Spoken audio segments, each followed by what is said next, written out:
Welcome back to the show, everybody. This is the Upper Tier Podcast. It's Thursday Tier Talk. Plenty to go through. We got an FA Cup preview. We're going to be talking about Todd Bowley. Is he on the take at Vivid Seats? We're going to be talking about celebrating and shithousery and all that kind of stuff. How do we feel about that? Obviously, we'll touch on. We're going to be following the Carabao Cup tonight as well. We're also going to be talking about one Mason Melia, who's after signing a fantastic contract at Spurs. We'll go through that and what it means for the league and St. Pat's and all that kind of stuff, because we are League of Ireland fans as well.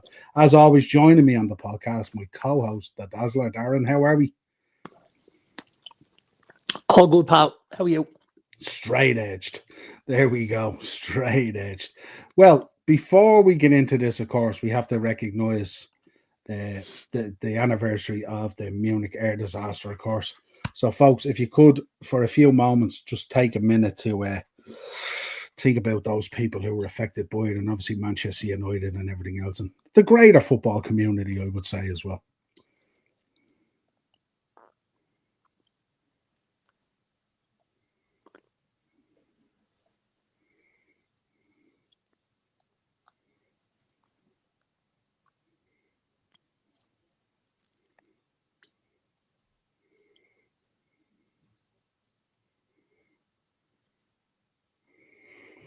Now, my friend, any thoughts?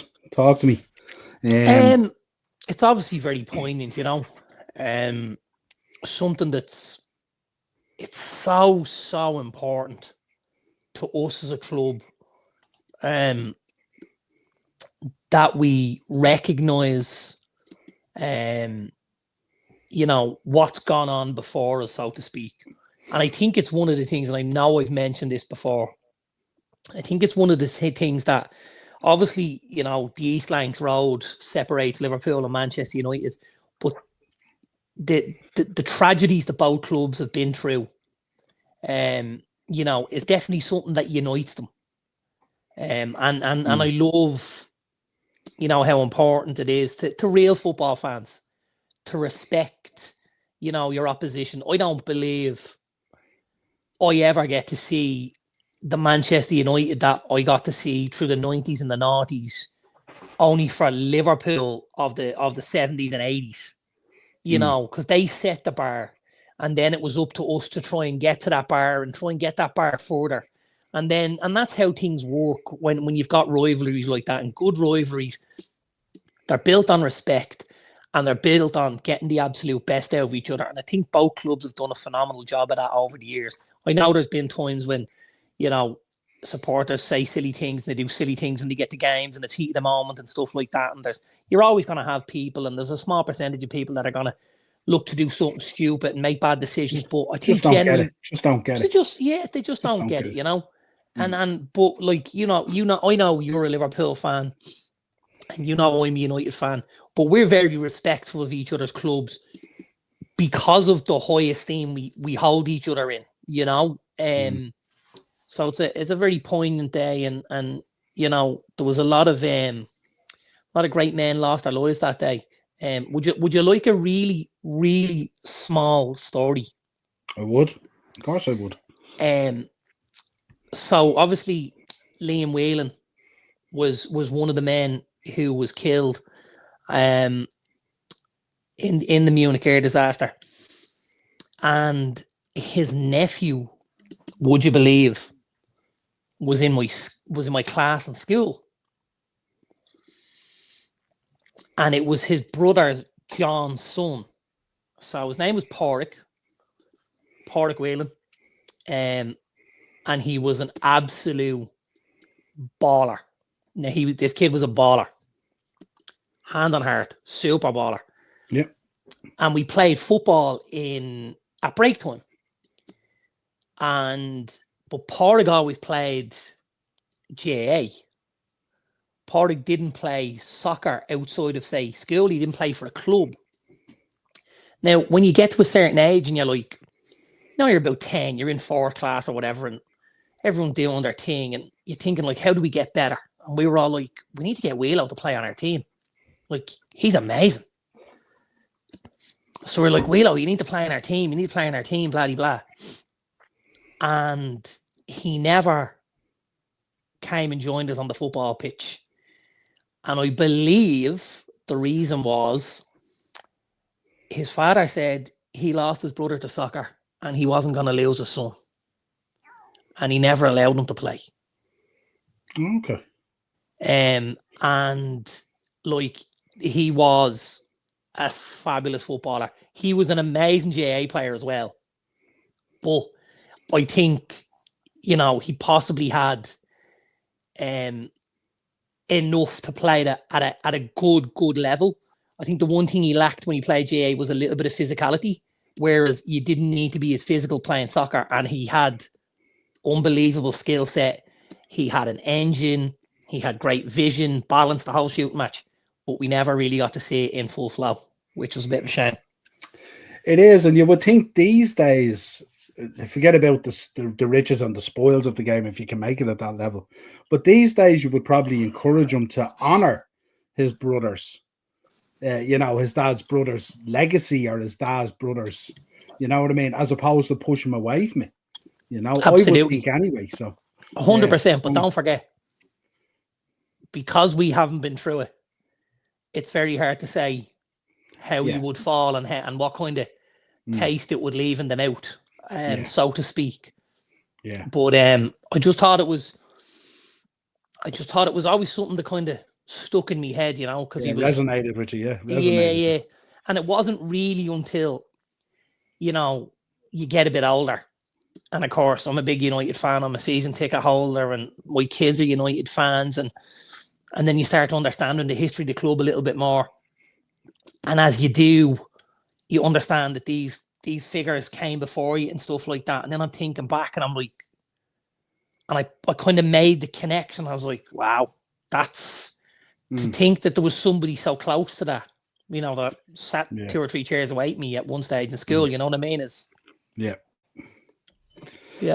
Yeah, nice story. And I have to say, that's why sometimes, you know, sometimes it bugs me when people kind of talk about football as if it only started when the Premier League came about. And that's why they forget it. That's why I always say to Ben, it's one thing to follow your club and love your club, but a greater understanding of the history and the path and the journey that we had to go on. And that's why we often say, you'd say it to Brody, I'd say it to Ben, you know, the ones you have to fight the hardest for is the ones that you celebrate the best. Because if it comes to you too easy, then it wasn't really worth it, you know. Absolutely, and you know, we've had to certainly in the 10 years that I've had my season tickets, they haven't been United best 10 years, and they've been tough, even to the point where, you know, we were at the United Spurs game earlier in the season, and I said to me 9-year-old, I said, "Sorry, kids." I said, of all the things I could have given you, I gave you this because we're 3-0 down at Spurs and Bruno's just seeing a red. And you're just like, you know, it's frustrating and stuff like that. And he said to me, don't worry about that. I'm ready to die. And that was it, you know. Yeah. And it was like it landed because he got it. Yeah. And for me, that was like, my work here is done. Yeah. I need to say nothing else. Yeah, but obviously, our thoughts and prayers, of course, are with all those that are affected by them. Penalty for Liverpool. Oh, is it? I'm obviously behind you here. Penalty. Ball gets played through. Oh, I say it there now. Just saying it there now. Yeah. Salah puts it through to Nunez. And the boy Kinski comes out and he gets 2 hands onto Nunez's ankle. Now, this may be overturned because he gets the ball first. The ball changes direction. They will look at this. I don't think there's any VAR, is there? There is when you get to the semi-finals, I believe. They didn't use it earlier in the first half for an incident. They didn't. Okay, well then maybe I'm wrong. But now maybe I'm wrong, but I thought there was 1 or 2 instances where they didn't use it in the first half. So I'm not sure if there is. Now maybe there is. I'm not too sure, but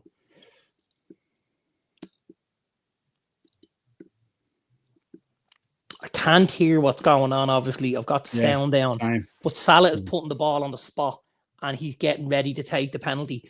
So you could be right. There may not be. And if there's no VAR here, I think Liverpool have got away with one ever so slightly. If you watch the angle that they showed, the second angle, the ball changes direction off the goalkeeper's hands. Yeah. Now, there is absolute contact with Núñez, but the ball does change direction. It's a big moment of the game here. 50 minutes gone. It's 1-0 Liverpool, 1-1 aggregate. The boy Matthias Tell has come on. It's what we do, mate. It's what we do, mate.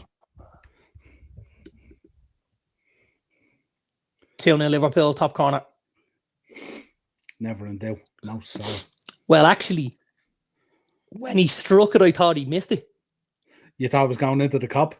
It's on the rise, let's say. Have you seen it yet? Just saying it there now. Yeah, it's right up in the roof of the net. There's no saving on that. Yeah, but it is on the rise to the point where I thought that could slide off the crossbar there. Nothing you can do with that as a goalkeeper. It's a great strike. And we know. He's on this goal scoring run at the moment. Did I mention to you that we overtook Thierry Henry and Frank Lampard in the same week? Just wanted to mention. I'm not sure. I did mention it on Monday. You certainly did mention it to me, but I may have heard it, depending on what show we tuned into. Yeah, absolutely. Are we hunting down Andy Cole? No, Aguero's next. Aguero, that's who it is. Aguero's next. But I tell you, if the rumours are true that potentially the boys have signed, if he signed a 2-year with a year option, anything could happen. Anything could happen if he does. Absolutely. And hopefully not. Anyway, let's get into the comments here because they're building up. Joanne, what are you munching on, Darren? She wants to know what you're eating. It's actually just some chewing gum. I've just finished eating some food. And I always like to pop a bit of gum in to kind of pick up any of the loose stuff, you know what I mean, in my mouth. There we go. God bless them all. Joanne's in again. I watched the film on it the other week. Very moving. Touched my heart. It did. Yeah. It's a great film if you haven't watched it. It's a really good film. Super. Acers 2-0 and 4-0 to Barcelona against Valencia. This new Liverpool keeper's not having a great time at the minute, is he? No, he's not. But you settled my nerves last week by saying, well, it's what he has in front of him and stuff like that. No, absolutely. So absolutely. I'm going with that. You also did mention earlier that Spurs keeper has great handling. So I tend to agree with you. when he put the hands onto Núñez's shins. What's this ISIS lad at? Rollins versus Roman versus Punk signed for WrestleMania Night 1. Nothing is signed. Stop that now. There's a rumor going around. But there is a big rumor that's what we're getting. There's a massive rumor going around, but it's not signed. Now, Carabao Cup final 16th of March. Yeah, absolutely. I love the idea of the triple threat. Yeah. But I think, are they kind of shoehorning it together to try and get the big guys? And you know what I mean? They're going to have to do a lot of that because they've made their bed. We spoke about it last night on Pro Wrestling Weekly. There's a lot of moving parts in the build up to this WrestleMania. A lot. And a lot more questions came out of that Rumble as well. Yeah. Right. Let's get into FA Cup preview. And we start off Friday night. Tomorrow night, we're spoiled for football at the moment. United versus Leicester City. Rude going back to the home. Talk to me. I saw an interview with him today, and he looked a bit beaten. Yeah. And the journalists were asking him questions about the financial situation, and he basically said that when he came in and had discussions in November that there was numbers and there was figures put on the table, and then when they got to January and they tried to put deals together, they weren't able to come up with the same sort of numbers and stuff like that, and it basically took a lot of the deals that they wanted to do off the table, which I think was a bit disheartening for him, if I'm honest. He kind of looked like a guy who'd had the jam stolen out of donut, but in the same sense, I think he was accepting of it, and he was just, we got to just move on and try and do what's best and keep this club where they want to be, it's a tough one, isn't it? Especially when you're promised. I wonder why it didn't add up when they went to actually pull the trigger on it. Did they not get some outgoings that they were expecting or something like that? Or? There was actually a couple of outgoings as well, and they spoke about that because they said like Tom Cannon went out of the building for nearly 10 million. Yeah. And all they did in the end was the boy Koulibaly, the wing back from Parma, and he cost 3.5 mil. So they also let a couple of other guys, Hamza Chowdhury, and there was somebody else went out of the building. I think nearly 15 million's worth left, and he brought 3.5 in. So he was even short change on that end of it. Now, again, PSR plays a huge impact on this. There may have been, when contracts start to roll and stuff like that, and that ate into some of what was going to go in. And, there's obviously other reasons and stuff going on behind the scenes that it didn't work out, unfortunately. But it's tough for Van Nistelrooy, and I don't think things will get easier tomorrow night. I think we'll beat them tomorrow night. Yeah, I would have thought so. I think so, yeah. Absolutely. ASOS Leeds versus Millwall on Saturday afternoon. Yeah, that should be an event. Leeds flying at the moment, actually. Big result again last night, wasn't it? 2-0 against Coventry. Yeah, Leeds have been very good. Really, really good under Daniel Farke. But Saturday, Leeds versus Millwall will just be Fight Club. That's all it'll be. Yeah, absolutely. They will absolutely kick 7 bells out of each other. On and off the pitch, I imagine. Yeah. That's Rise of the Foot Soldier if there ever was. Yeah, it really is. Yeah, absolutely. Rasmund Højlund swap deal for Kane. I don't think double change coming in here for Spurs. Spurs making a double change here. They obviously brought the boy Matthias Tell on before at half time. Bergvall, Lucas Bergvall, and Pedro Porro. So Porro will go into the right back slot, and Archie Gray will go into the middle alongside Bergvall, and Sarr and Basuma are gone out. So the centre midfielders are changing now. You got Bergvall, who we do like as a player, and the boy Archie Gray, both going into midfield. Porro coming in right back, and Tell up front now. So Spurs trying to get back into this a little bit. Need a goal soon, I would say.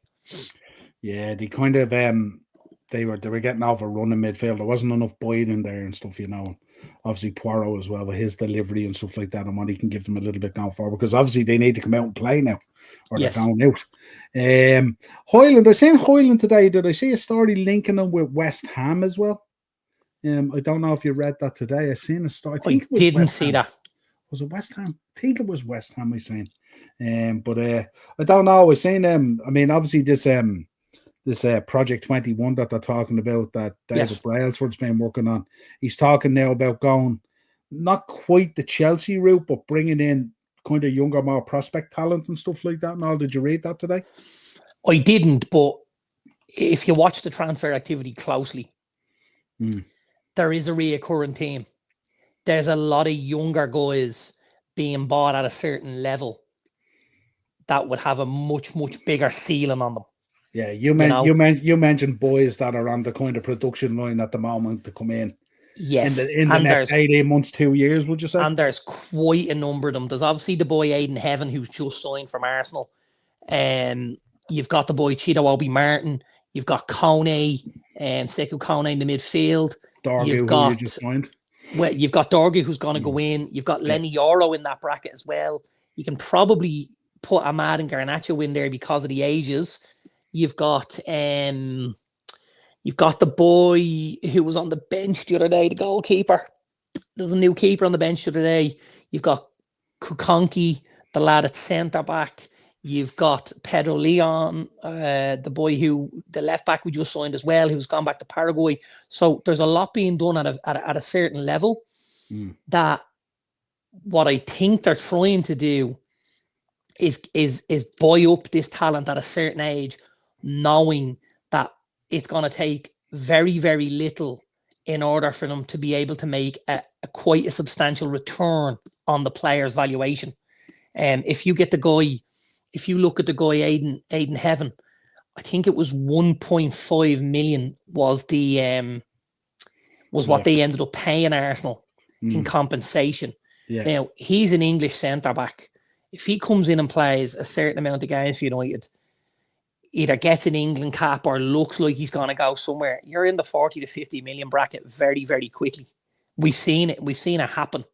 This is nearly like clubs trying to restructure their foundation to nearly self-finance, isn't it? Yeah, absolutely. That's what you're really looking at. But it's obviously going to take a cycle to get there, obviously. And what it will also give you is, it'll also give you an opportunity, to take steps forward while these lads are in your team. And then when the money leaves to again reinvest it in the next 3 or 4. Yeah. And again, and if you can make one of those, if one of these turns out to be the next big thing, the Brock Lesnar of Manchester United,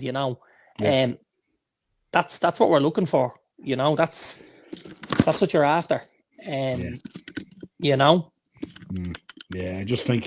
I think sometimes where you guys have gone wrong in the market, obviously you have a better structure in there now, but you've tended to given players away. You haven't really, we've seen it before with Mabry and a few others who have gone out for literally very little and all, and they shouldn't have.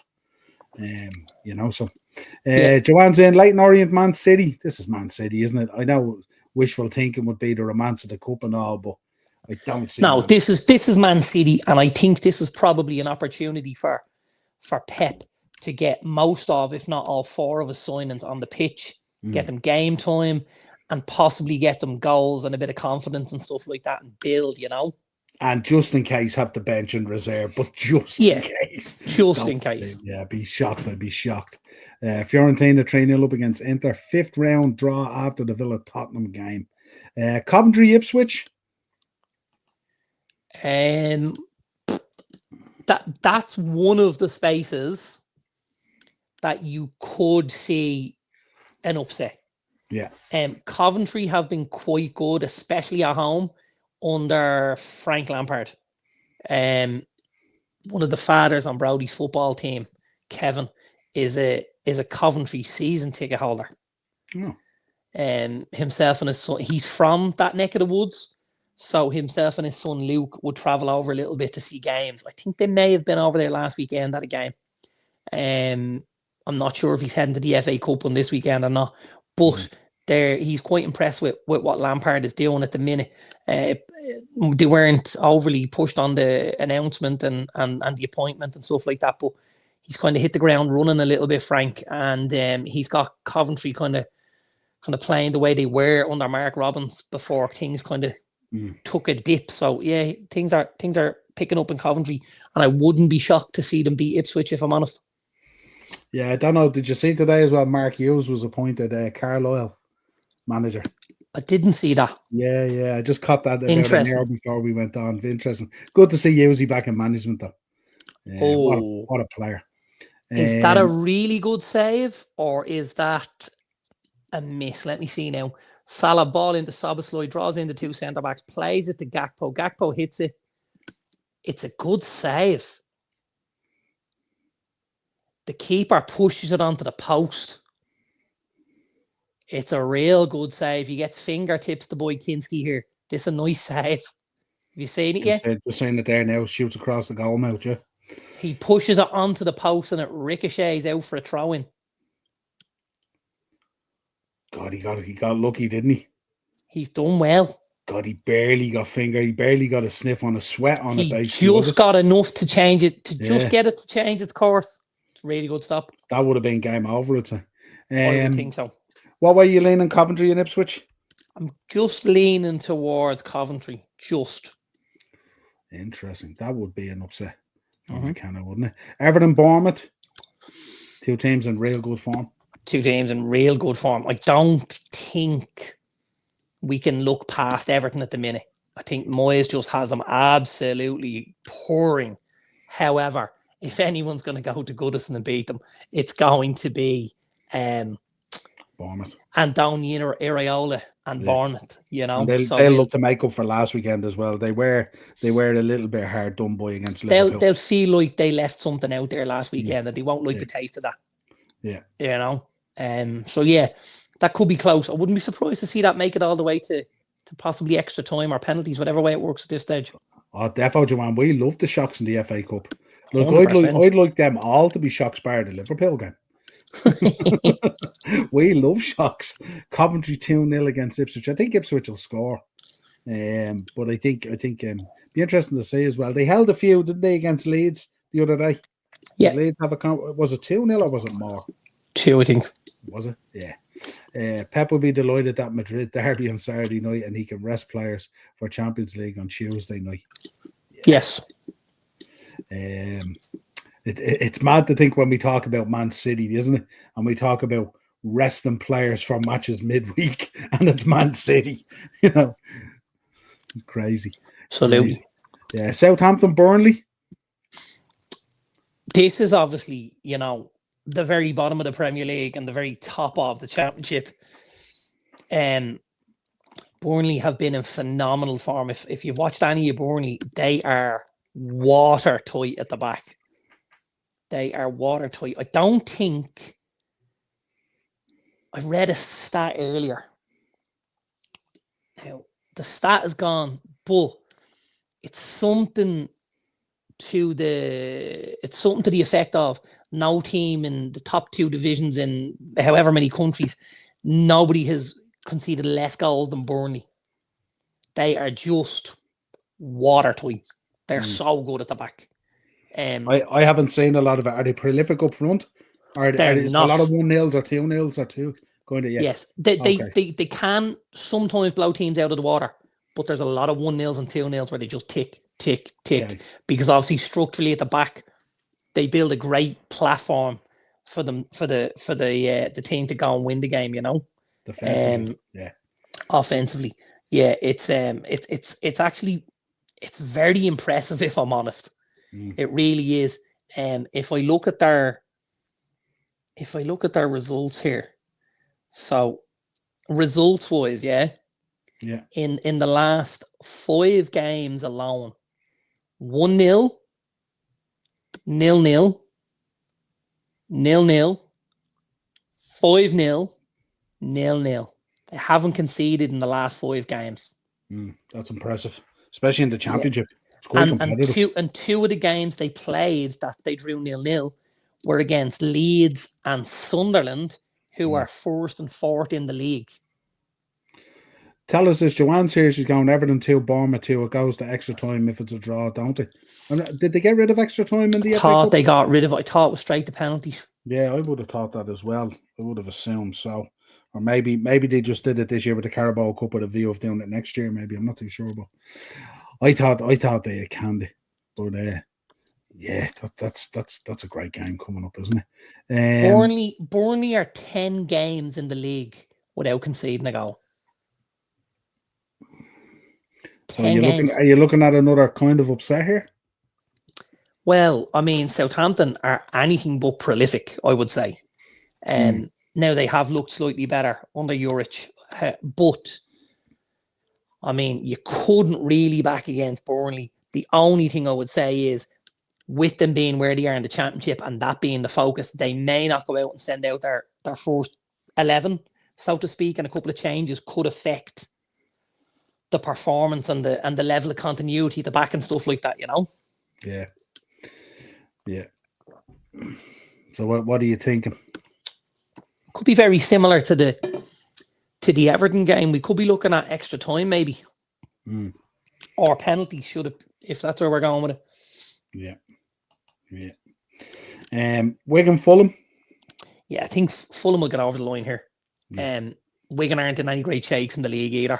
Fulham will get over the line here. The next game is a really interesting game, because if anyone is a League One fan, now there's not too many League One fans floating around at the minute, because obviously it's even a step down from the Championship. But League One at the minute, Birmingham are, they're top of the pops there. They're first in the league, and they've had an influx of money. Birmingham,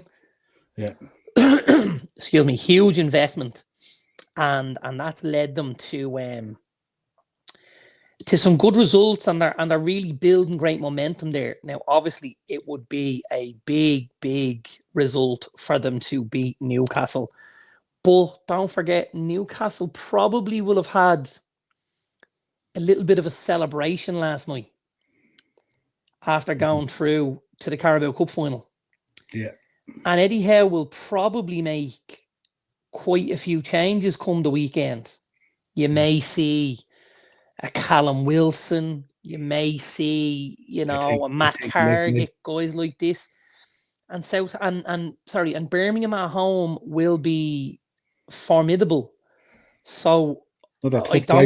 It is. St Andrews is a tough place to go anyway. Absolutely. But with the form they're in and stuff like that, Don't be shocked if Birmingham give Newcastle a game there. Interesting. Substitutes getting ready for Liverpool. I can see Diogo Jota and I can see Alexis McAllister, both of whom are getting ready at the minute. Interesting. I think one would imagine it's going to be Darwin Núñez and probably Curtis Jones. I think. Definitely Curtis Jones. He really hasn't gotten into the game tonight. I think that's what they'll probably do. Yeah, Curtis in that middle role really struggles. He really he needs to be out much wider and stuff like that. He doesn't have that kind of that way in there in the middle of the battle. He needs to be a bit freer, I think. Brighton Chelsea. This is one we'll definitely be looking at, isn't it? This will absolutely be a good game. And a lot of lads at Brighton in and around that kind of first team will be looking to get game time. Guys that haven't played as much games as they would have wanted, and good footballers there, you know. So they'll be looking to get game time, and they'll be looking to put a performance in to try and put their name forward for the next league game. And Chelsea, I think, too, will make some changes, and that will mean it's going to be a really, really good game and a really, really tough game to call. Yeah, we've got this right.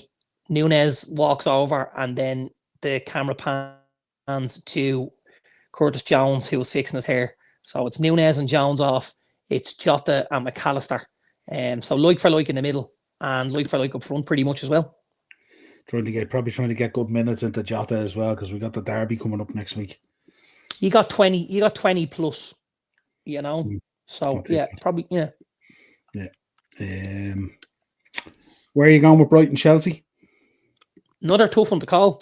I wouldn't be surprised again to see this go all the way. Straight to pens, so Joanne says. Yeah. Blackburn Wolves.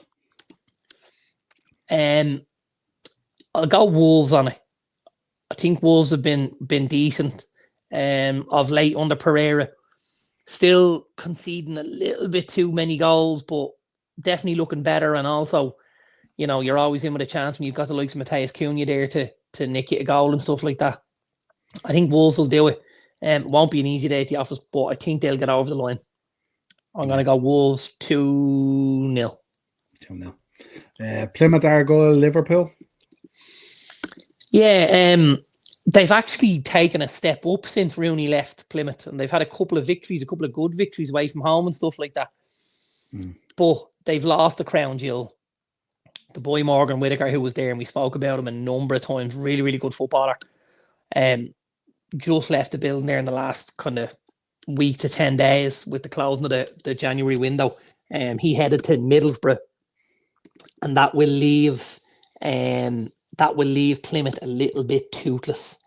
And I think you'll see Liverpool win that game quite easily. I think the one thing that Slot and Liverpool will be a little bit wary of is the pitch down at Home Park. It's not a great pitch. It's quite heavy. Post Cody Gakpo. Ryan Gravenberch. Unlucky there. Really unlucky. Does very well. Puts his foot on the ball. Waits, and then eventually picks a spot and whips it across the goalkeeper, and it just skips in front of him. It's a beautiful strike. Tries to caress the ball across the goalkeeper, and it skips up onto the post. It's a really good strike. That's a really, like, you can put your foot through that ball, or you can do what he's just done, and it's a really clever way of striking the ball. You know, it lowers the risk of sending it to Rose Ed and stuff like that, and gives you a much better percentage of scoring the goal. I think that's clever. He's a clever footballer, this kid. Gravenberch, he is, and I tell he's you, a clever footballer. He's phenomenal this season. Absolutely phenomenal. I think the one question mark I would have had against him was he going to be able, for the physicality of the league? Is this it? This will be 3. Should be. That's 3. That's Dominic Szoboszlai, and that's game over, I would imagine. Game, set, and match, yeah. Absolutely. Really turning into an attacking threat, Szoboszlai. starting to arrive and starting to make these runs late into the box and stuff like that, and picking the ball up and managing to get in one-on-one with keepers and stuff like that. And I mean, he's a good striker of the ball. Yeah, from his Hungarian matches and stuff like that. Yeah, he scores some serious goals for them. He sure does. Baz is in. Big up, Baz. Good save, Paul. Hey, Baz. Brighton 2, Chelsea 3. That'd be a stomper of a game, wouldn't it? It's a good assist from Conor Bradley. Yeah. Who actually was okay. Doesn't cover himself in glory here, the keeper. Doesn't cover himself in glory. Gets done if you watch it as it comes along. No, he doesn't. Always stay there, yeah. I would almost say, like, he kind of thinks he's not getting close to it at all. And then in the end is only, inches from saving it, I would say. And gets down and gets down. Yeah, it's a strange. It is close enough for him. Yeah. Strange. That's a strange one now. Speaking of Tottenham, Villa Tottenham. Yeah, I can only see Villa here. I think Villa I follow Villa on the socials. I follow most of the Premier League clubs on the socials actually, and Villa have been doing a lot of stuff this week where they've been in the gym, and they've been doing recovery stuff, and I think Villa needed a little bit of time just to get the bodies back right after all the Champions League football they've had and stuff like that. And had a great window. Yeah, and had a great window. I mean, Asensio and Disasi and Malin. Ratboy. I think, obviously that's a big window for Aston Villa. They've refreshed that squad hugely, and they've done Emery a big favour coming into the back end of this season. Obviously still in the FA Cup, still in the Champions League, and still looking for a top 4 league spot. So they've helped them no end, I would imagine. And Tottenham on the advance here. Hang on, hold on to your hats. Oh, he's hit the bar. Oh, Son stands up. Konate on the left-hand side. Stand him up. Step over. Goes on the outside. Really narrow angle. And he absolutely buries one onto the crossbar. Queeving Kelleher looks beaten if it's underneath the bar, because Son has absolutely put his foot through and he smashed it. But it's cannon back off the bar, and it's a Liverpool throw out on the far side. That's a little bit of a get out of jail one there. He looked like he would have been beaten as well, because his hands. I think he is. Yeah. Well, I don't know if they're up late or he's just hit it with such ferocity that it's past him before he's been set. But a goal here would change this, because am I making the assumption that we're still talking about away goals? No, it doesn't count. Doesn't count. Okay. No, so it would just be 3-3. Yeah, in order for Spurs to do anything here, they're going to have to score 2 to take it to extra time and pens. Yes. I was just thinking if they got 2, would they be in a better spot? But they wouldn't. No. We'd be in a better spot now if Conor Bradley stopped just kicking the ball to Spurs players. What are you going? You're going with Aston Villa here, right? I am going with Villa here. I think Spurs will be. If Spurs might be a little bit deflated after tonight. If they go out at the weekend, does he survive? Yeah, I think he does. I don't think Levy is anywhere near sacking him. Really? I really don't. Yeah, I don't. I really don't. And to be honest with you, I wholeheartedly agree with him, because I think with what Spurs have, you'll get a much different tune when everybody is back. I think the injuries, and I said it to you, we talked about it previously, there's no team in the league this season that has had the injuries Spurs have had, and in the positions and stuff like that. You look at it at the minute, you're missing the goalkeeper, almost a whole back four, your striker, it's tough. It really is tough on them. Yeah. And you're playing your signings out of position because you're having to. Everything. You're just trying to shoehorn guys in to just get you through games, to pick up results and try and fend off the wolves from the door. But I don't think, Ange, personally speaking, I don't think he should be in any trouble. I think Daniel Levy's quite a clever guy. I think he understands that, if everybody was fit and available, and that is for Virgil van Dijk from the corner, Great corner, by the way. Great corner. It's high and it's looped into that 6-yard box, but it comes in from such a height, it's very difficult for the keeper to come and get it, and it's dropped right onto the head of Van Dijk. Yeah, it's dropped right onto the head of Van Dijk on the 6-yard line, and he buries it. Oh, look at did you see the movement across the front to drag the players away as well? Yeah. My God. See the runner who went across the 6-yard box, the Liverpool player, and he brought all the Spurs players with him. Van Dijk with a free header. I got to be honest, the delivery makes it. Yeah. The delivery is top drawer. It's Jota. It's Jota that drags out Archie Gray. He makes the run. Yeah. He dragged about 3 or 4 with him, actually. Yeah, no, that was like that. That's training pitch stuff. I want to look at it here now. Look at this. Look at that. That's training pitch stuff, definitely. Doncaster 2, Crystal Palace 1. What do you think of Doncaster Palace to round it out? That ain't happening. No, this is Palace. Yeah. Double change for Liverpool. Harvey and Diaz for Gakpo and Salah. There we go. Party time at Anfield, another final. And absolutely rubbing his head. Welcome. And I heard an interview today, and they spoke about if Liverpool can turn it around tonight, get to a final, and lift the first one of the season. Are we back talking about that word with the Q? I ain't. No, definitely ain't. We ain't mentioning that word ever again unless we do it. This is what the chatter was today, and then I think somebody came out and said, "Listen, it might have been Slot actually." He said, if you look at what's been done, the Manchester clubs have obviously done the treble, and they're two of the greatest team sides, to have played ever. And no team yet has done the quad. So he was kind of saying it would take a huge effort, a huge amount of luck and stuff like that. And everyone would have to stay fit. You know what I mean? You'd have to have a stacked bench. What did you make, actually? Now that we're talking about him, what did you make of his call that all 23 players, you should be able to bring 23 players match day, not 20?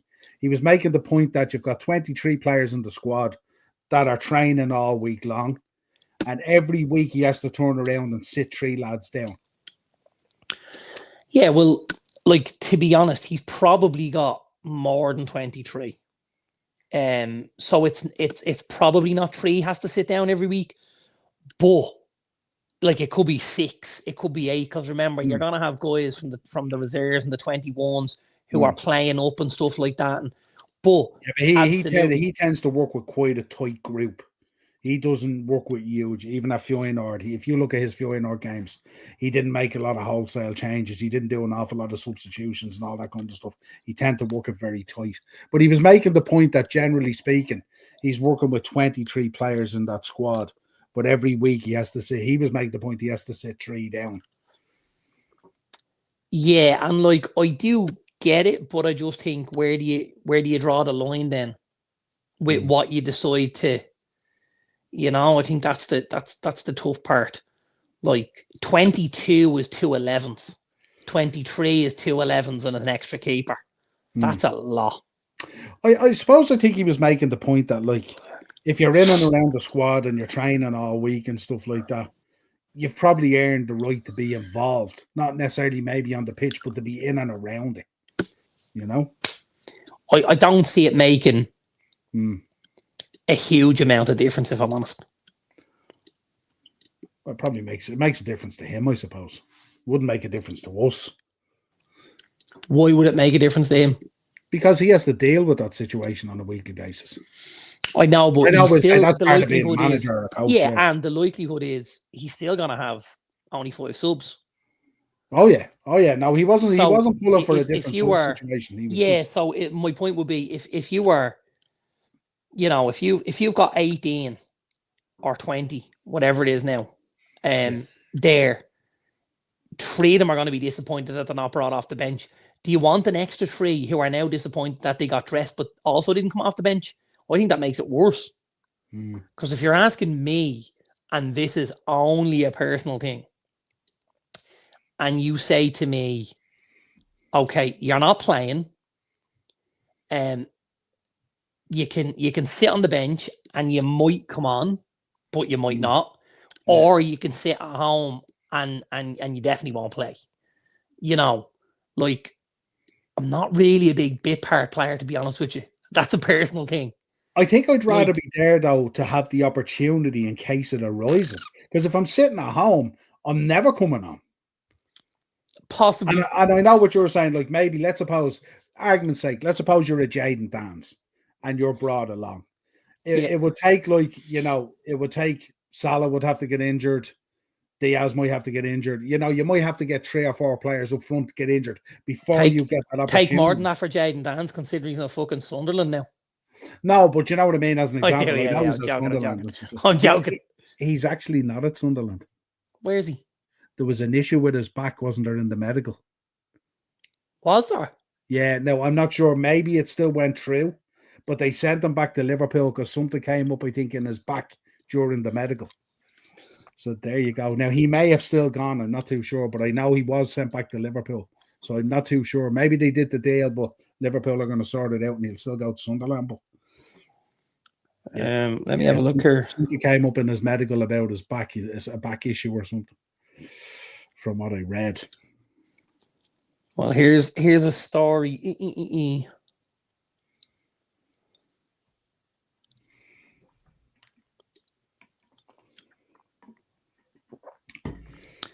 The move went ahead, but he's remained in Liverpool for treatment on the injury, is what's happened. Yeah, there you go.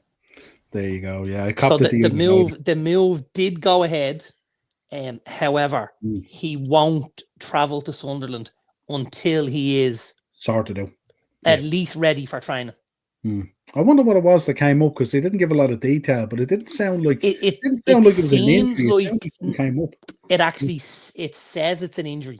Oh, does it? Oh, okay. It says he's injured, and that until the injury is better, they're going to keep him there. And then when he's better and the injury is kind of picked up a bit, that they will then, you know. Yeah. The other one I wanted to ask you about, UEFA have come out and are thinking of taking out the extra time from the knockout stage onwards. It must be from the qualifiers onwards, because that would have extra time as well. But they're taking it out of the Champions League, the extra time. What's your thinking on that? And they're doing it as a move to reduce the number of minutes played by top clubs. So are we going straight to pens, like? Scrap the extra time. I presume that's the way they would be going, yeah. Right. Listen, anything that gets rid of unnecessary pressure on players for me. Player welfare. Yeah, anything that gets, you know, gets away from, and especially at the end of a game, like if you're conditioned to play 90 minutes and someone says to you, listen, sorry lads, it's 2-2, you're gonna have to do another half an hour. That's another third of a game. Yeah. That's massive. Like, it really is. And the thing about it, when you get to that stage in the Champions League as well, you can have a lot of, like, where it's a level playing field and have extra time. Yeah. And don't forget, it's also late in the season where you're probably carrying injuries anyway, and an extra 30 minutes might mean another injury or 2 from cramps, from any sort of thing that can happen, because the body isn't at the level that it needs to be at, you know? And especially you're at the business end of the season as well then, so matches are so important. 100%. Absolutely. What do you think? Mason Melia, talk to me. Mark talks about this guy religiously on the Monday show when we're doing League of Ireland coverage. Said it last year, he will not be there. He's an absolute baller. Good deal as well. Brilliant deal for St. Pat's. Brilliant flagship deal for the league as well, and how it's developing and everything else that's going on there with Virgin Media and everything else and all. The league is really getting a foothold now, isn't it? Absolutely. It's gained massive traction. I think this season, the season just finished. was a huge season, and it really built. And I think the interest in the league grew massively. And I think this season coming ahead, which I know isn't too far away, I think is tomorrow night the curtain raiser. Am I right in saying that? Is that League Champions versus League of Ireland or versus Cup Champions, something like that? I think so, yeah. I think is it almost, am I talking something akin to the Charity Shield? Is that? Yeah, it'd be kind of similar to that, yeah. It'd be their version. I think so. Yeah, that's what I'm getting from it. I thought I saw a name now, but Drogheda versus Shells. Yeah, but I thought there was a name for it. I'm just looking through our friends at Live Score here, but there doesn't seem to be a whole lot about it. I thought they said the something cup final, but at the same time, you knew it was, the Charity Shield, so to speak. I've heard a lot about this kid, and from a couple of different sources. Andrew is in 5th year, and he's 17. My own Andrew, and one of the lads in his class is called. It's the President's Cup. It's the President. This is the one, right? We should know that, shouldn't we, be golf fans? Absolutely. But there is a lad in Andrew's class at the minute who only goes to school until lunchtime. Okay. And he finishes at lunchtime every day because he's in the Pats first team squad. Okay. And he is also 17. He's obviously the same age as Andrew. They play on the school team together. His name is, I'm going to say his name is Billy. There's 2 brothers, and they're both really good. One is a left back, and one is a striker. The striker, the lad that plays up front, is a little bit younger, a little bit smaller. I need to find out this kid's name for you. But he is in 5th year in St. Paul's College in Raheny. And he is he's been promoted to the St. Patrick's Athletic first team. And obviously there was words going around in the school and whatnot. And Andrew was talking to him one day, because I think he plays left back and Andrew plays in goal for the school team. So there was a bit of chatter and blah, blah. And he said, oh, the boy, something. He said, Mealy, he said, it's just next level. Yeah. He said, he's just light years ahead. And I think if you look at all the interest that was around, it doesn't seem like Spurs were the only club to be at the door and looking to sign Mason Mealy. I think it's a great move for the kid.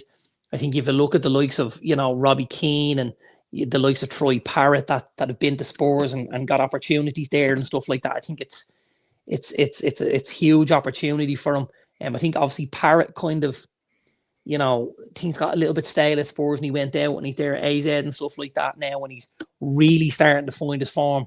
And again, I wouldn't be surprised at all when we come to the summertime to see the likes of a Troy Parrott come back in, certainly to the Championship in England, if not to the Premier League.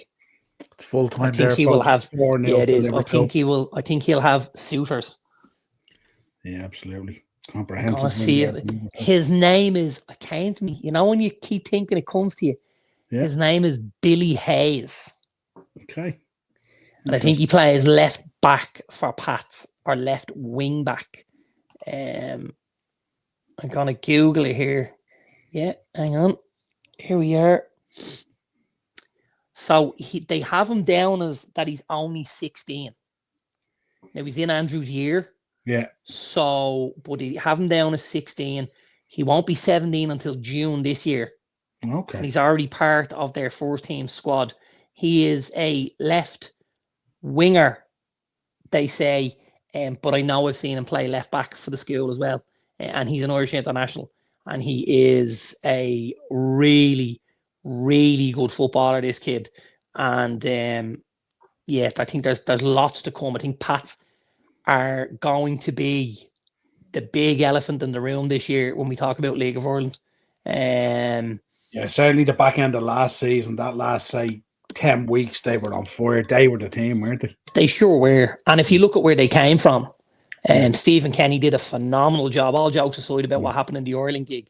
But I I think mean, he's 4 weeks out, he had brought them back into a title race conversation. Remember? yeah, and he knows how to win the league Mm, because he's done it before at Dundalk and stuff like that. So absolutely. he'll absolutely know his way around this league. He Yeah, has a plethora of young talent at his disposal there at St. Pat's, and he now also has something that a lot of teams in the league don't have. He now has the almighty dollar, exactly.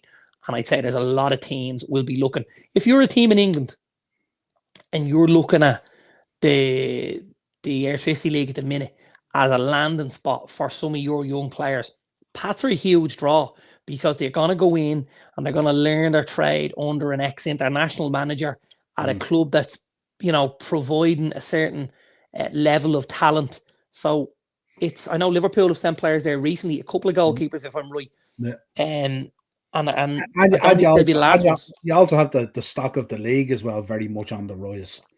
So that's important as well. Whereas before it was kind of saying a substandard, you're sending players over, you're not really getting what you want. Now you're bringing them over. They're getting really well coached. The league is very, very professional, and there's a real standard in there now. So absolutely, generally speaking, if you do loan players out or send players over, they're going to get back better players. Yeah. So that all bodes well as well. Two other things we just wanted to cover before we do any bets. I spoke to you about this today. You weren't aware of it. Todd Bowley. No, I wasn't. 30% shareholder in Vivid Seats. Now, I have dealt with Vivid Seats for wrestling tickets in the States and stuff. They are absolute shysters. You want to see the admin fees and everything and all crazy. But I had a scan down here against Chelsea tickets and stuff like that, and they vary from I think the starting point was about 230 or 240. All the way up to a couple of thousand or whatever it was. And I was listening to a show last night and they were saying that couple of the tickets on there were up there for 15 and 16,000 at one stage. Now, I don't know whether they're level A hospitality or whatever it is. Of course, you'd expect at that price that you weren't, sitting out on the touchline. Yeah, just say big up Everest as well, by the way. Yeah, absolutely. Absolutely. And no less than what we should expect. Yeah, it does bring into question your fit and proper persons test, doesn't it? It does, but it also kind of like, sometimes I don't know. We've no backup to this around like that, but I mean, generally speaking, if Todd Bowley is a percentage shareholder in Vivid Seats, and Chelsea tickets are now going on Vivid Seats at a huge percentage markup. Massive. I think we can see what's happening here.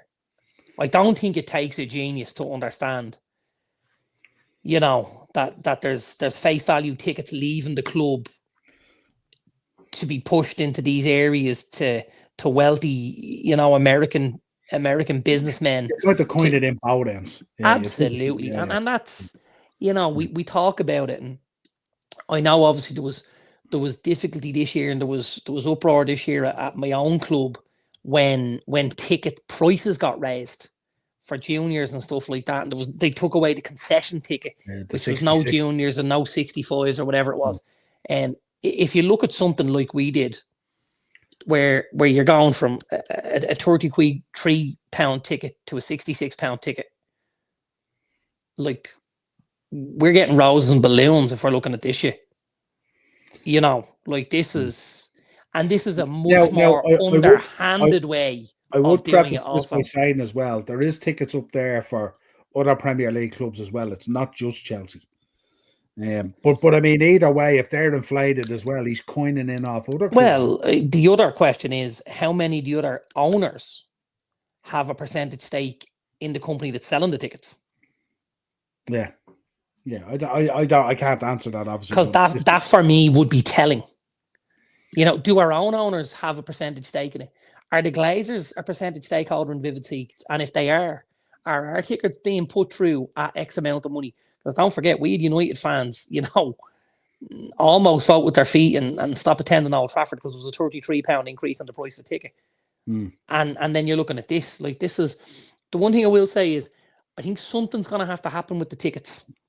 Yeah, they're going to have to rein it in, aren't they? I think and that's not a Chelsea thing, by the way. I think this is across the board. This is a league-wide thing. This is across the board. I think obviously I spoke to Morris and GP Productions, Morris, last week about this, and Morris has joined the Leicester Supporters Club. He has an aunt living in Leicester. He's joined the Leicester Supporters Club so he can go and watch his Arsenal while he sits in the Leicester end, because if he wants to go and watch them in the Emirates, he can't get a ticket for anything under about 500 or 600 quid. A ticket. Yeah, and crazy. that is fucking crazy. Absolutely crazy. We've seen the difficulty Liverpool fans have had over the last number of years getting tickets, and the prices that's been, that's been put out there. I don't know how to get away with it. Like, it's crazy. If I'm thankful for one thing, it's the lack of success that hasn't increased the price of the tickets. So, it's mad. I look at the likes of Champion Travel and Marathon Travel and all. Like, you can get a trip to United for like 220 quid or something like that. Ticket, ferry, whatever it is, bus, the whole thing. You go Liverpool, and I'm talking like Carabao Cup game even. Like, you want to see what they were charging for the first for this Carabao Cup game tonight? You weren't getting any change out of 500-600 quid. And I'm thinking, how is that allowed? And the other thing I'm saying as well is, I love Liverpool. I love the match tonight. I love we're in another final and all. But if you're asking me for 500 or 600 quid to go watch a match, that's a week in Spain. Absolutely. I'll watch it at the pool drinking margaritas and cocktails. It's grand.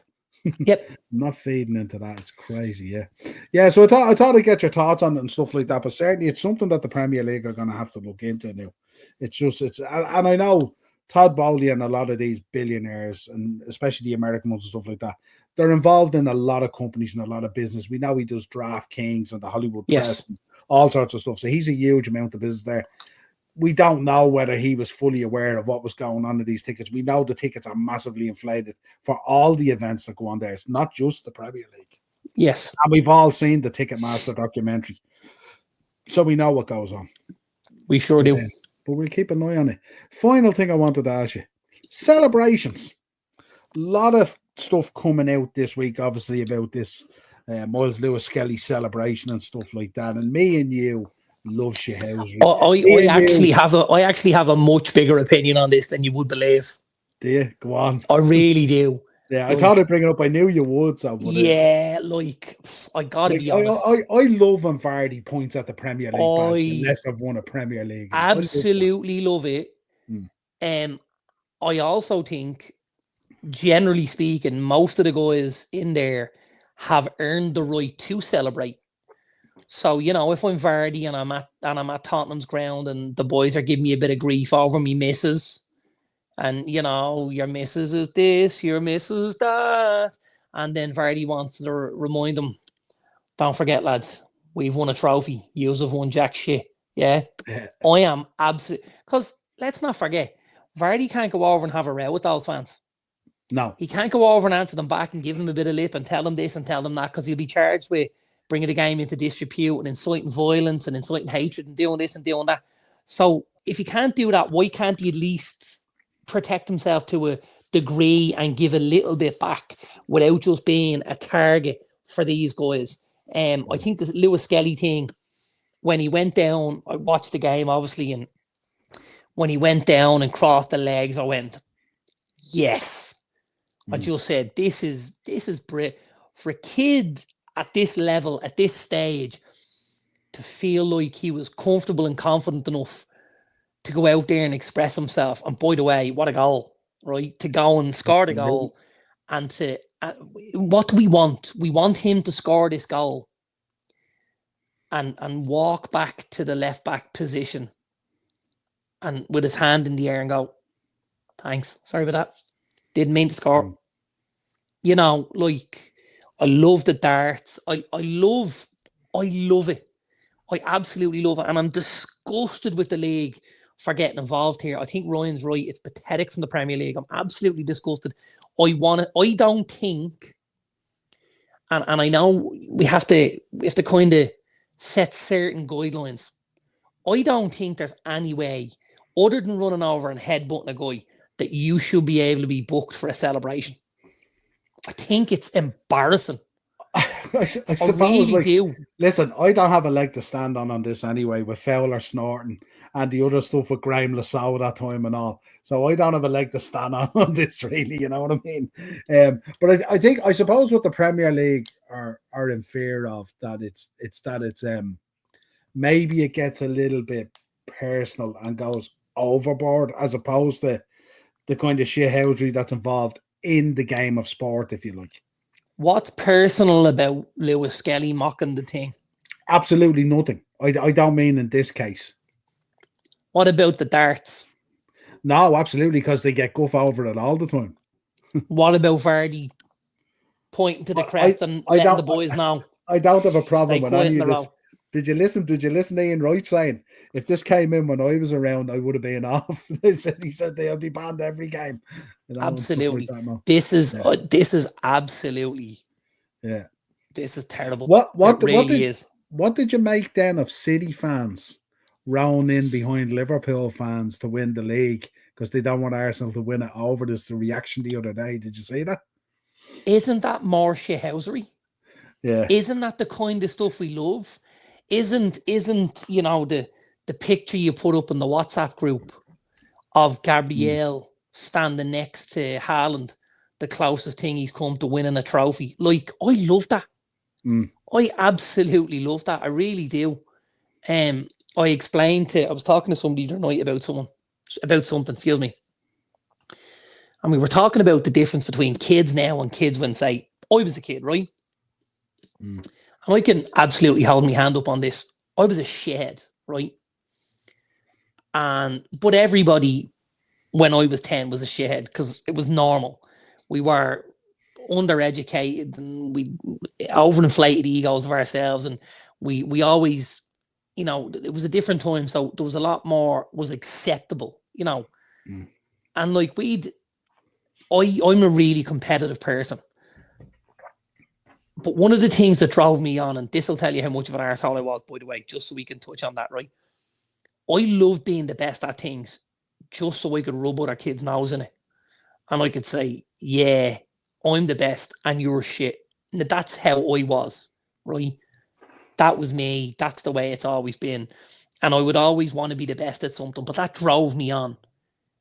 Kids now don't necessarily get that because they don't understand what it means to be better than somebody else, because there's no pressure to be. Well, isn't that the thing at the moment in the Premier League? Before teams walk out onto the pitch and all, you're all hugging your international teammates and all this kind of stuff. And when you go back to the old ways, even with United and Arsenal, they'd be nearly battering each other in the tunnel. There'd be none of that.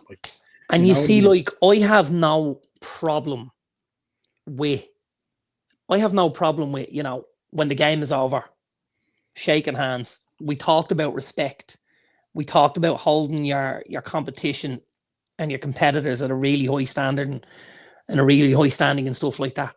But like, and even when I'm coaching and I'm talking about this, like, I had a group of women with me on Wednesday night, and some of the women can be very, very nice to each other. And I'm putting them in competitive situations to see how they do things. And somebody will say, oh, I'm not really that competitive. And I'll say, oh, really? And she'll say, yeah, it's just, it's not really in my nature. I said, okay, well, I'll tell you what we'll do. We'll take a trip on a plane and we'll bring 5 of us and we'll bring 2 parachutes. Let's see how competitive you are then. Right? Because while you might not be competitive, A, nobody likes losing, and B, nobody wants to die. And you need to learn how to fight and claw and scratch for survival. Like with smaller kids, when one of the sayings we have is, when you're on a tennis court, you see someone drowning, put your foot in their head. And kids are horrified and people are horrified. But that's what got us to a level because we were competitive. Don't take that out of it. Don't take that out of it. Let's not see lads walking off at 2-2 all smiles and delighted because everyone went home and nobody lost. Well, you think about it. If you do a highlight reel, if you go back to that time in the 90s into the early 2000s and all, if you do a highlight reel of the Premier League there, what are you kind of getting? You're getting the Cantona goal with the collar and the turn. you're probably getting the drop kick. Okay, that shouldn't have happened and all, but you're also getting, Van Nistelrooy with the penalty and missing it and Keown up in his mush, and you're getting all these highlights of these different things. This is what it was built on. Like, it was built on, because what we forget as well, and I think a lot of fans forget this as well, these guys are only human. They're competitive. They're just like me and you, except they get paid a fortune to play football. Absolutely. Yeah. And what got them to this standard and this level was that they were super competitive and they wanted to be the absolute best. And first of all, they were the best in their team. And then they were the best in their club. And then they were the best in their city. And then they were the best in their county. And then they were the best in their fucking country. And then they were the best in and that just keeps, because that's the kind of attitude and focus and you have to get to that level. And don't take that away from them. That other thing that came up today, and it's such a conundrum, isn't it? Over celebration. What does that mean? What does that mean? Like if you score a goal, if you're at that level and you're scoring a goal, those boys scored a goal there tonight at the cop end and stuff like that. I'm sure they want to run, get up on the barrier and dive into those lads in the cop.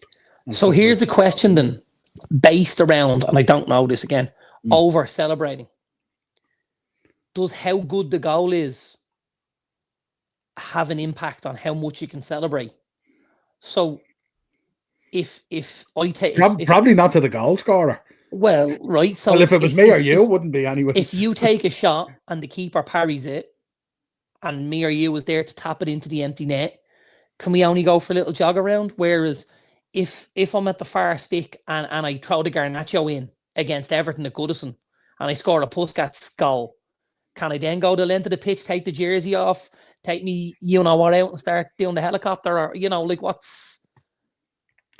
Oh, listen, it would my celebration wouldn't be any different whether it's a 40-yard cracker into the top corner or it's a tap in on the line. I'm jumping the barrier and I'll be down the far end of the Annie Road end. Absolutely, and I'd be joining you 100%. Absolutely, yeah. But I just thought I'd bring it up. Did you get to do any bets, or will I just? You go ahead there. I didn't bother. The FA Cup didn't excite me to that level, unfortunately. Absolutely. Well, I did. I'll give you the first one I did was an anytime goal scorer. And it won't be any surprise. It's 24-1, so not great odds. Not great odds. But, right, give us each team. Go on. Man United first against Leicester. Has to be our pal Bruno, doesn't it? He's in there every week now. It's mad, isn't it, the turnaround? Coventry versus Ipswich. Ipswich. Can only be one. Well, see, I don't think he'll play. I don't know. There's not a whole lot left in this season for Ipswich except the cup run. I think it will. Premier League survival will be huge. But there's a week, isn't it? I know. Like a whole week. You go away to Coventry and, he gets injured and he's out for the rest of the season. Is that your chance of staying in the league? Goodbye. Don't know whether I risk it for a game against Coventry in the FA Cup. I've got to be honest. You could be risking your position if you go out to Coventry in the cup as well. So, yeah, I don't know. So it's the lap, anyway. Obviously. Yeah. I put in then Wigan versus Fulham. And the guy I put in, he got on the score sheet there during the week, didn't he? It must have been Jimenez. No, because I thought they'll probably bring Muniz in. Okay, they both got on the score sheet last weekend, actually, one each. And then I rounded it out with the one you called earlier. Birmingham versus Newcastle. Callum Wilson. Spot on. Came on as a sub last night. Looked pretty good. Yeah. And, just back from injury as well, so he needs minutes. He needs game time. Yeah. And he does at times take penalties as well. So always good for an extra little bonus, a Brucey. Now, I didn't show you this bet earlier. This is resulting about the score 69-1. 69-1. So I went for. I like that score. Yeah, absolutely. Man United and Leicester. Man United. About the score. I went for Birmingham versus Newcastle. Newcastle about the score. I think I could give you that. Yeah. Chelsea versus Brighton. Chelsea about the score. I think it's coming in with our results that we said.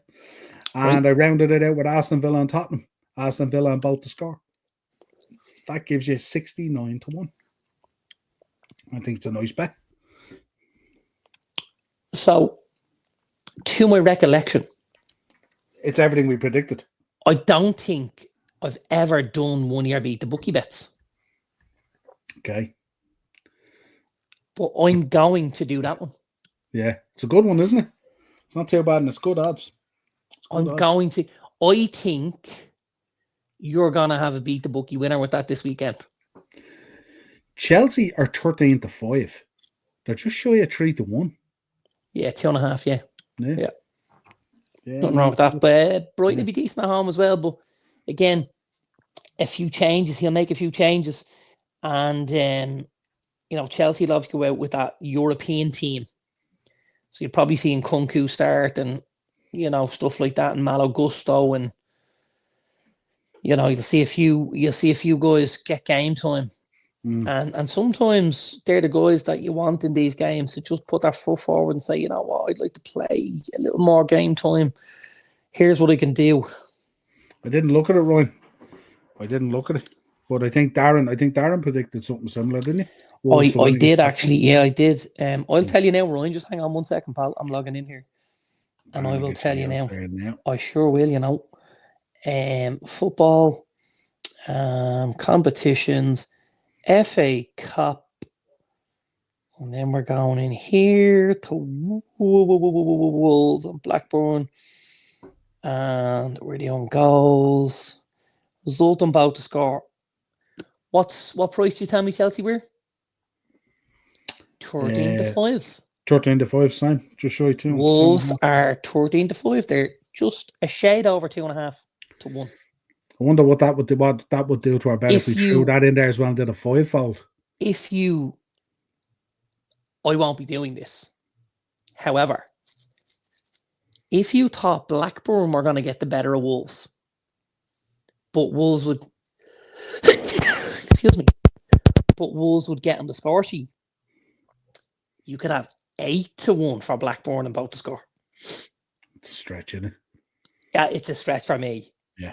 But I think I have mentioned to you before about the championship and about sometimes the odds you can get in the championship in comparison to the Premier League. Insane. Yeah. They're insane. Yeah. It's more difficult to get bets up because it's such a kind of a hodgepodge league. There's so many teams go on runs and it's just picking the right time. Are they on the run? Are they about to come off it and stuff like that? Very difficult to get a bet up in the championship. But when you do, it can be very profitable. Yeah. Very good. Right, so that's it. Not bad. Gonna stick that on as well. Ryan says, I don't know. I might do the 4 that we did there, and I might throw that Wolves one in as a 5th. Because if you're throwing that onto what did I say? 69-1. If you throw another 2.5 onto that as well. Oh, it's another. Yeah, there's a bit more in it, Ari. Yeah, absolutely. Right, folks. Until next time. Talk to you real soon. If you could subscribe to the channel, hit the bell notification button, drop a like on the video, and we'll talk to you real soon. Cheers, bro. Thanks, pal.